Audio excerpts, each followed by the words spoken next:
And now I'm pleased to present our first speaker, who is Daniela Fernández. Daniela is an experienced program manager and facilitator with a passion for holistic and collaborative approaches to community development and experiential education. Daniela, if you want to get your slides up. She's worked in areas such as environmental and community health, cross-cultural education, and social justice.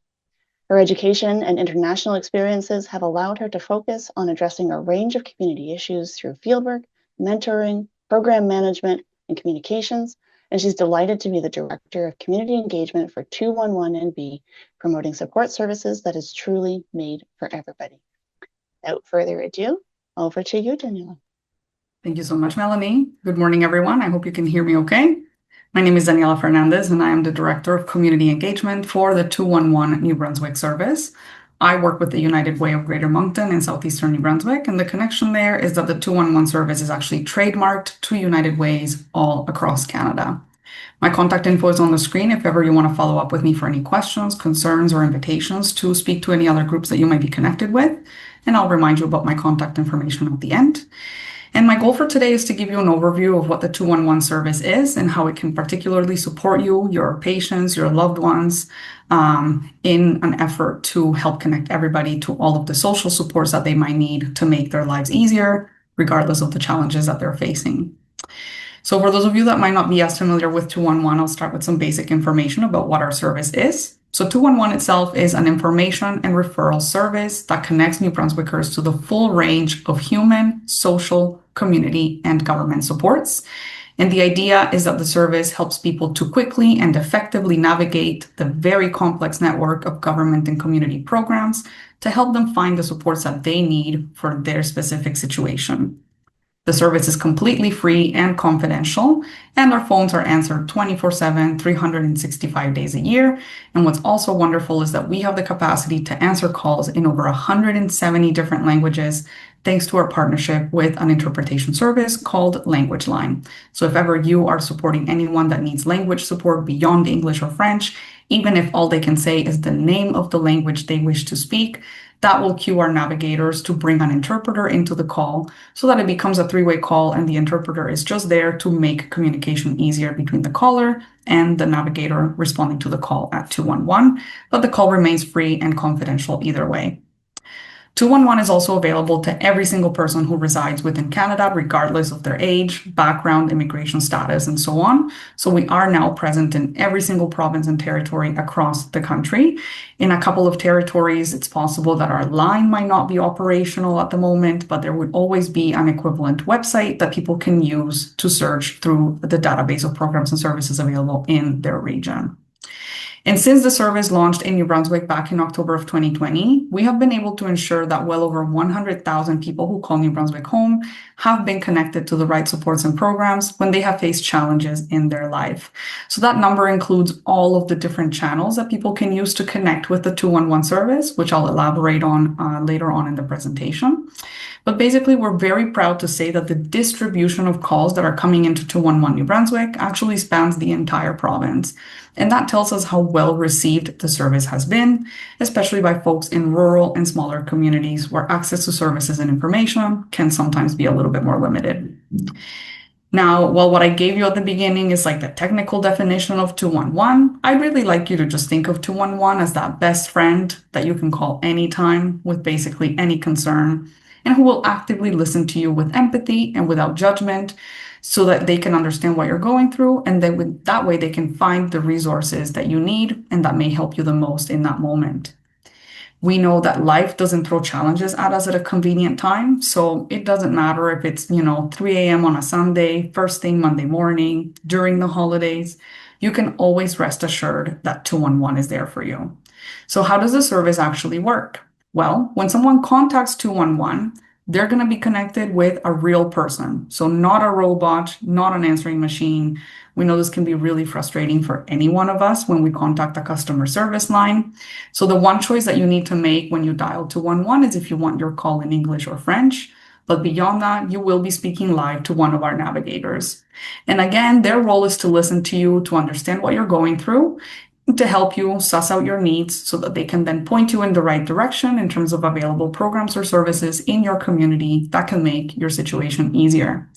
What's also great is that oftentimes callers can even be registered for eligible programs on the spot during the same call, which eliminates the added stress of trying to wade through changing programs and information every day. And another little known fact about 211 is that we can also offer a callback service for vulnerable callers on a case-by-case basis. This really means that we are an inbound call service, so people call us, but in some cases where our navigators might be speaking to someone who, for example, is an older adult, they're living on their own, maybe they have mobility concerns, it's not easy for them to leave their home, things like that. In that case, the navigator may ask that person for their consent and their contact info so that we can contact them back 48 to 72 hours later, just so that we can verify that the supports and services we connected them to got them the support that they needed. And if for whatever reason that didn't happen, we will document the reasons the needs went unmet, and we will expand our search to find additional supports that may make that person's situation easier. So I'd like to tell you a little story based on a call to 211 that may illustrate how it is that we can support people in different situations. In this particular case, I've chosen a story from a caller that's living with chronic disease, in case that can help illustrate how it is that we may be able to find some supports for that person based on the work that you do or your situation and the reason why you're here at the symposium today. So for this particular story, a 211 caller was struggling financially, having to choose between paying for their diabetes medication or food. They were also behind on utilities, and because they were a homeowner, they were not really eligible for certain financial benefits offered by the government. So in this particular case, the service navigator at 211 who answered the call first simply empathized with the caller, which brought down their frustration level. They then gave the caller the phone number to inquire about the emergency fuel benefit and explain how the benefit worked. Regarding their medication, the service navigator at 211 mentioned the possibility of inquiring about the client getting a white card with their doctor's help. Although the white card is normally for social assistance recipients, doctors can often advocate for low-income clients to also receive this benefit. The caller also happened to mention that their employment insurance claim had been wrongfully denied, so the service navigator referred them for assistance in appealing that claim. So the service navigator was actually concerned about the caller, especially because they also needed essential medication and they had expressed having to make that difficult choice between finding food or paying for this medication they needed for their well-being. They then offered to make a follow-up call to ensure that that caller had received all of the assistance they needed after that conversation. And since the caller agreed, a time was arranged for that follow-up call. A few days later, when the service navigator at 211 made that follow-up call and asked how everything was going, thankfully the caller responded, "Everything is fantastic. You have changed everything." They had gotten their medication, their EI appeal had succeeded, and they were able to access the emergency food and fuel benefit.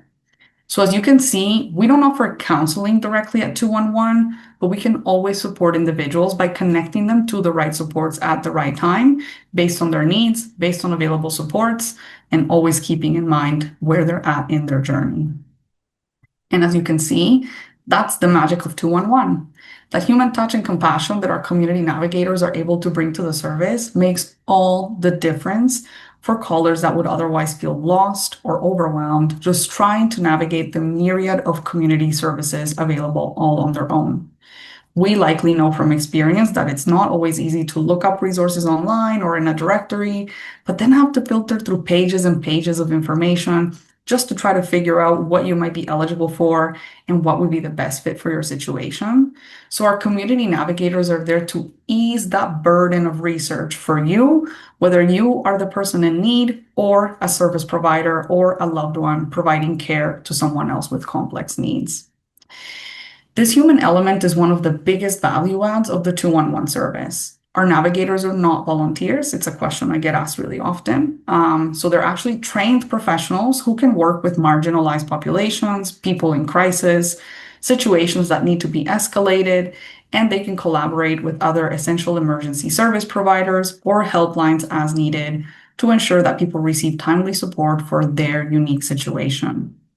As you can imagine, our navigators have to undergo extensive continuous training to become experts at community and human service navigation. And this is very much a collaborative effort between 211 and all of the partner agencies in the sector, who can always come in and offer training to our navigators to help them understand the existing programs and services that they offer so that we can continue to make the right referrals at the right time. I also want to take a quick minute to invite all of you who might be service providers in the space to connect with us anytime to either, let us know about the programs and services that you offer, let us know about any information in our database that might need to be updated based on your current situation, your current offerings, and so on.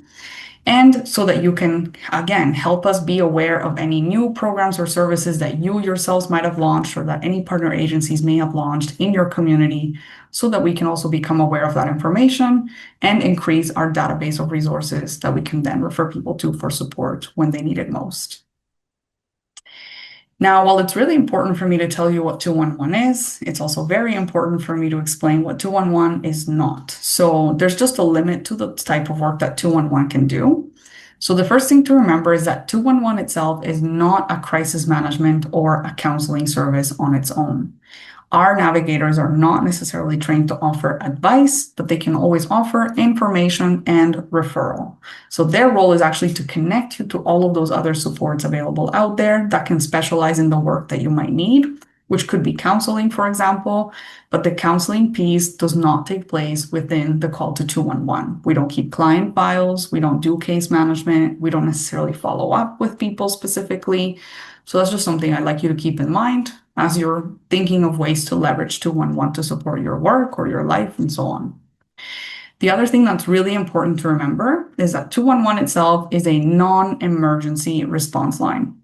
What that really means is that the service is a complement to emergency responders like 911, for example, but really 211 acts as more of like a one-stop shop for all kinds of non-emergency needs and requests for information. Now, if someone does happen to call 211 during a moment of crisis, our 211 navigators will aim to support them, and their goal would be to de-escalate the situation based on their training. But their aim in that case would actually be to make a direct transfer to the appropriate crisis helpline or 911 and so on as needed. So if ever you or anyone you're supporting is in a crisis, we definitely want you to call the right number to obtain immediate support. But if you don't happen to know what that number is, then 211 is always able to help. This is why we call 211 the front door to help, because we are an easy to remember 3-digit number that you can call anytime, 24/7 in 150 languages, and we can help you assess and triage your needs and redirect the call to the appropriate place as needed, and that includes emergency services. But at least we can be the starting point so that we can take a no wrong door approach to connecting you to available supports out there.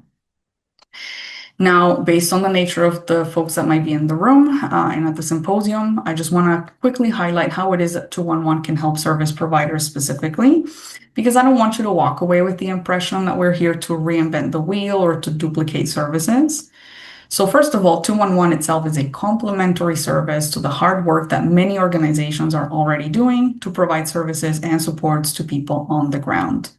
And our goal is really to ease the burden of research and navigation so that service providers can do what they're best at, which is serving their clientele or their audience. So I like to give an example of how several years ago, I used to work as an employment counselor for newcomers to Canada. And in my conversations with my clients, I couldn't just focus on their CV and their interview preparation and labor market research, which was what my role really was.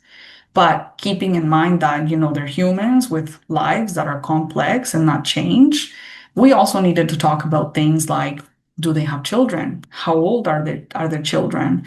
I had to talk to them about the fact that children under the age of 13 can't stay home alone in Canada, which might have been different from how things work back home in their country. So we needed to maybe talk about childcare. We also had to talk about things like affordable housing. Do they live anywhere close to where they might be applying for a job? If not, do we have access to affordable transportation and so on? So I couldn't really just focus on those 3 things that I was supposed to address, because I was doing a lot of research on the side of my desk just to try to find resources to help my clients out and improve the outcomes of their job search.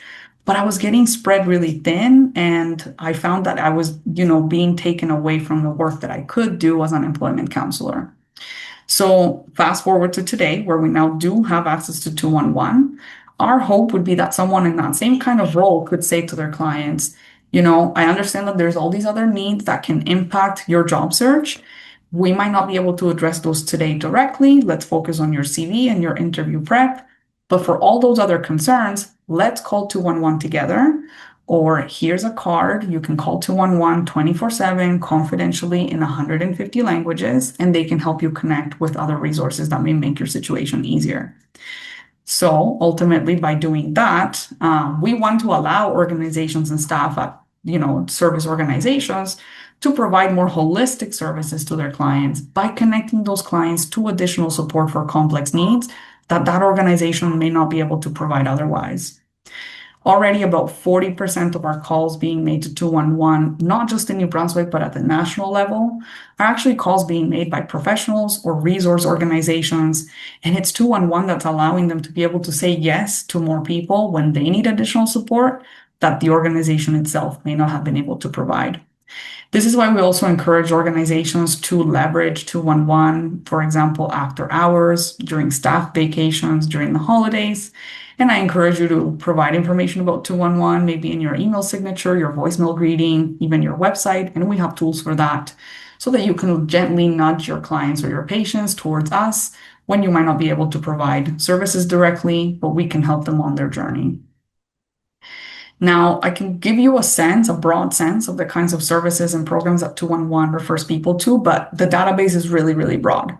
However, the primary questions that we get when people call 211 are connected to the services that you see on the screen. So things like financial aid, government benefits, access to food or meal delivery programs, shelters, supports for older adults and their caregivers, job training and employment counseling resources, affordable housing and different housing programs or benefits, supports for newcomers around things like language lessons, settlement, filing taxes, finding access to a family doctor, things like that.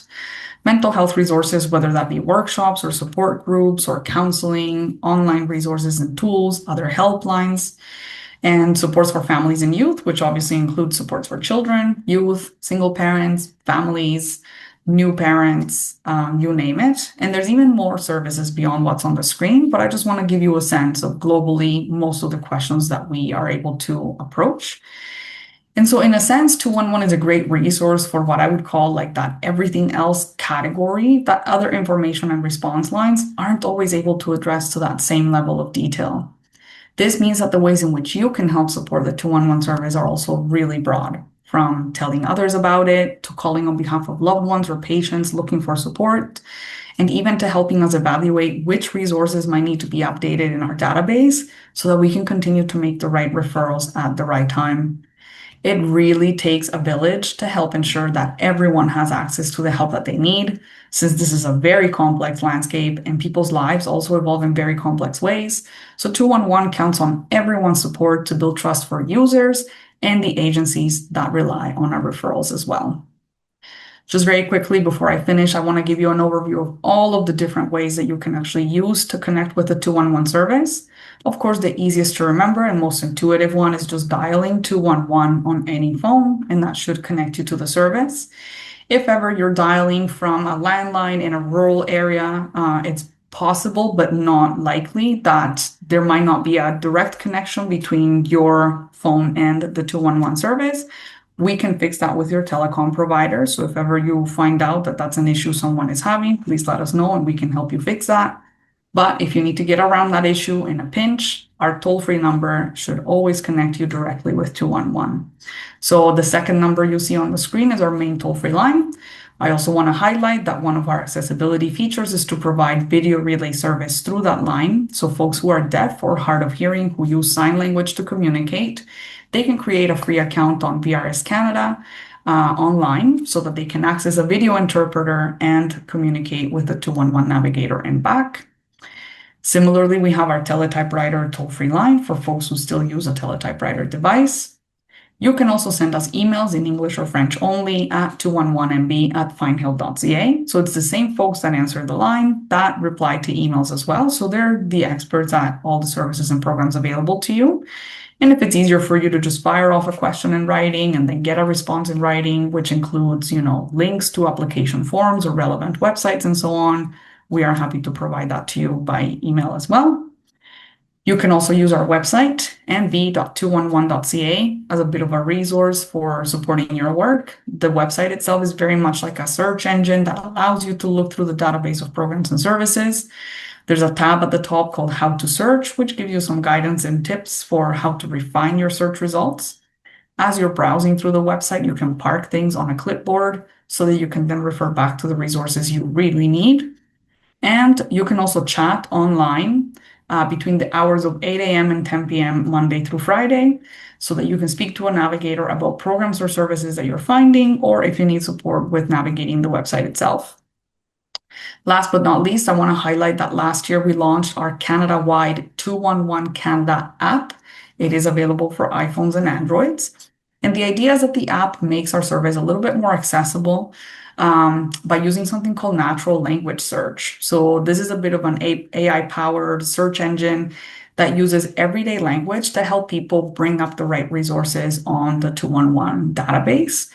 So on the website, you still have to know the right lingo that we use in the sector to bring up certain pieces of information. So for example, if you're looking for food on the website, you kind of have to type food security in St. John. Then you'll see the resources that are available. But on the app, you should be able to type, I'm hungry in St. John. And just by using that more simple, everyday accessible language, the system will show you the resources available in your area connected to food security, hunger relief, things like that. The chat from the website has been integrated into the app, which is really cool. It feels very much like texting back and forth with a navigator. So we think that for certain demographics, maybe youth or folks that are less likely to make a phone call to 211, that might be a better way or a more discreet way for them to connect to supports. And of course, the whole directory of resources is at your fingertips so that you can share information with your contacts, see things on a map, call 211 directly from the app, and so on. So I encourage you, maybe download the app, give us some feedback if you have any, and hopefully it will be a helpful tool for you in the work that you're doing. One of the last things I will mention is that we have wonderful partners that make access to 211 in New Brunswick possible, in particular the 3 United Ways that exist in New Brunswick, the Ministry of Social Development, ESIC, which is the Economic and Social Inclusion Corporation, and the St. John Human Development Council, who hires 2 full-time database editors to help us make sure that our database of programs and services is as up-to-date as possible. And I broadly include you because I'm confident that now that you have a better understanding of what 211 is and how it works and how it can support you and your loved ones or your patients, you can also become ambassadors for the 211 service. I'll mention 2 quick things that might be of interest to you. So if you are a service provider in the room and you're curious to know whether your information is listed with 211 or whether it's up to date, you can always go to our website and visit the Contact Us page, where you'll find the 3 online forms that we use to capture information about brand new programs or services you'd like to suggest, or any updates or changes to an existing profile that you might need us to make, or to remove a profile that's no longer relevant or available in the database. The second thing I quickly want to mention, which may be of interest to you as well, is that we have been collecting aggregate anonymous data based on calls to 211 since 2020 when the service launched in New Brunswick. So we now have basically 5 years worth of really fascinating data that tells us where people are calling from, what their needs are and what they're calling about, what are the gaps in service, because we know when someone might call from an area and there's no service to meet that need, that's an unmet need, and we document that so that we can do some advocacy with our government partners and so on. But all of that kind of information is on our stats portal, which can be found at 211expansion.ca. We want to encourage service providers and partners to use that information to help inform community decisions. But if ever you want us to help you interpret the data or contextualize the data and tell you how to cite it, if you're going to put it in any official documents or applications for funding, things like that, please let us know first. We will gladly do that with you and help you through it. And the very last thing I will say is that once again, the 211 service is actually trademarked to United Way across Canada. So if ever you have an opportunity to make a donation to the United Way Community Fund, it's you that's helping to ensure that someone gets the help that they need. And it's you that's helping to ensure the continuation of this great service in our province and in your community. So once again, thank you so much for your time. Thank you for inviting me to speak to you today. That's my contact info on the screen, which I can drop into the chat as well for further reference later on. But for now, I'll stop sharing my screen in case there's any questions that I can address while I have you here. Incredible. Thank you so much, Daniela. That was an excellent and super informative My presentation. pleasure. I knew that 211 existed. I have dabbled in it a little bit, but as you were going through, I had a few questions, and you ended up answering them in your great presentation. So if anybody in the audience has questions, please do pop them in the chat. We've got 2 minutes before we move on to our next speaker. But in the absence of questions, I will just drill down a little bit more. Daniela, you talked about on one of your last slides about the stats and data that are available at 211expansion.ca. Is that a Canada-wide data gathering initiative? And can we drill down into New Brunswick to determine where those gaps are for our particular population? Yeah, great question. So that particular portal is actually meant to only be tracking information for service use in Manitoba, New Brunswick, and Newfoundland, because those were the last three provinces that received access to 211 in 2020. Okay. But you can obviously filter the information so that you're just looking at New Brunswick. And yes, there are interactive graphs that you can literally drill down into so that you can see, for example, the proportion of calls related to basic needs. Currently it's over 45%, which Wow. tells a very clear picture of what's happening in our province and the reasons people are struggling. And then you can drill down into that and see the proportion of basic needs that are more connected to housing, to financial aid, to health, things like that. So I do encourage you to visit the portal and play around with the data. If there's ever any data or stats that you might be interested in and you want to know if we have them, even if you don't see them on the website, please email me and inquire because we'd likely have some data on the background and we can produce a report for you to help illuminate the issue that you might be investigating or researching more into. We are currently working on a business intelligence data dashboard for all of Canada that will group all of the 211 data into a single portal. That's likely going to come out probably within the next year or two. It is a big project, but it is a national priority that we've identified so that any folks that do use a 211 service can understand some of the national and provincial trends that are happening based on what we know based on calls to 211. Fantastic. That's such important insight to gather into those social determinants of health. Absolutely. From a lung health perspective, we hear at MB Lung quite a bit people that are facing tough decisions between, buying groceries or heating their home appropriately and buying the medication that they need to manage their condition. So this is super helpful to help us connect connect our patients to the services that are available to them. So thank you so much for being here, Daniela. Pleasure. Thanks for having me.